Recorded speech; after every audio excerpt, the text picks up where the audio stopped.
¿Qué opinas sobre este tema? Queremos escuchar tus comentarios. No pierdas más tiempo. Ingresa a micomunidad.com y conoce nuevos amigos de tu misma fe. Suscríbete y comienza a ser parte ya de nuestra comunidad. Micomunidad.com. Hechos 15. ¿Cuál fue el significado y la importancia del Concilio de Jerusalén?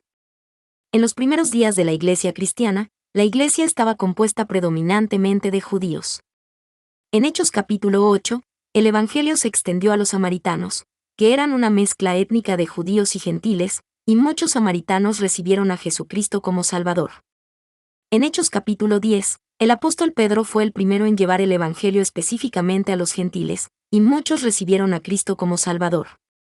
En Hechos capítulos 13 y 14, Pablo y Bernabé tuvieron un ministerio muy fructífero entre los gentiles.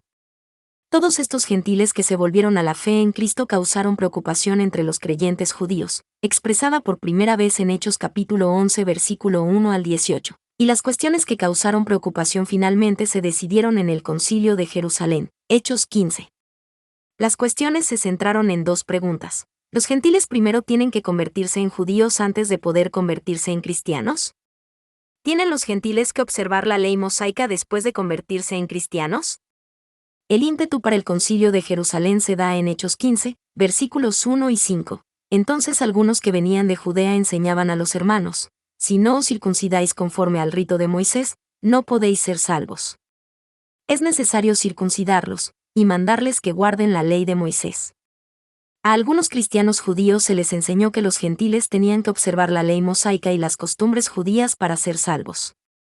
Dado que esta enseñanza contradecía el hecho de que la salvación era solo por gracia, solo mediante la fe, solo en Cristo, Hechos capítulo 15 versículo 11, los apóstoles y los líderes de la Iglesia celebraron el primer concilio cristiano para resolver el problema.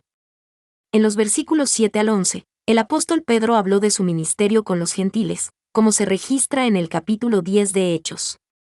Pedro se centró en el hecho de que el Espíritu Santo fue dado a los gentiles incircuncisos precisamente de la misma manera que el Espíritu Santo fue dado a los gentiles. Apóstoles y creyentes judíos en el día de Pentecostés. Esto llevó a Pedro a la conclusión de que no se debía poner sobre la cerviz de los discípulos un yugo que ni nuestros padres ni nosotros hemos podido llevar. Hechos capítulo 15 versículo 10. Santiago, el medio hermano de Jesús, que se había convertido en líder de la iglesia en Jerusalén, estuvo de acuerdo con Pedro y declaró: por lo cual yo juzgo que no se inquiete a los gentiles que se convierten a Dios. Hechos capítulo 15 versículo 19. Luego, el Concilio de Jerusalén procedió a dar 4 reglas que los cristianos gentiles deberían seguir. Estas no eran reglas que los gentiles debían seguir para ser salvos. Más bien, las reglas debían construir armonía entre los cristianos judíos y gentiles en el primer siglo.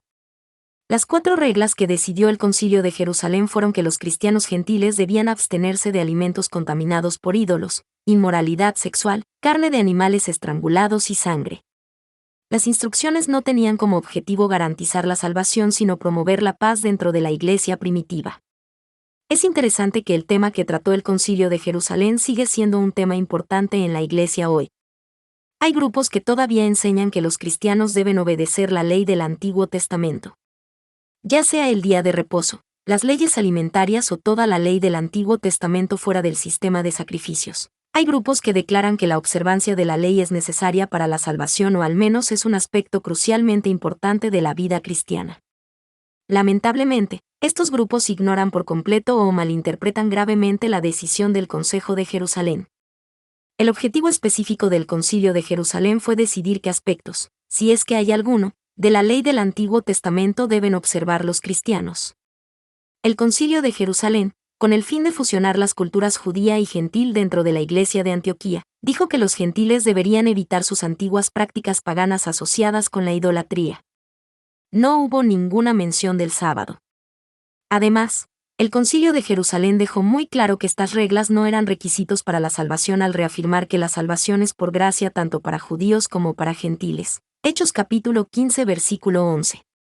¿Cuántos argumentos se resolverían si la iglesia de hoy simplemente siguiera el principio establecido por el Concilio de Jerusalén: limitar la libertad por amor? Para estudio adicional.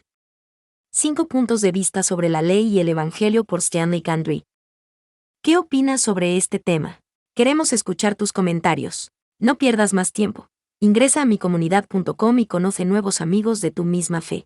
Suscríbete y comienza a ser parte ya de nuestra comunidad.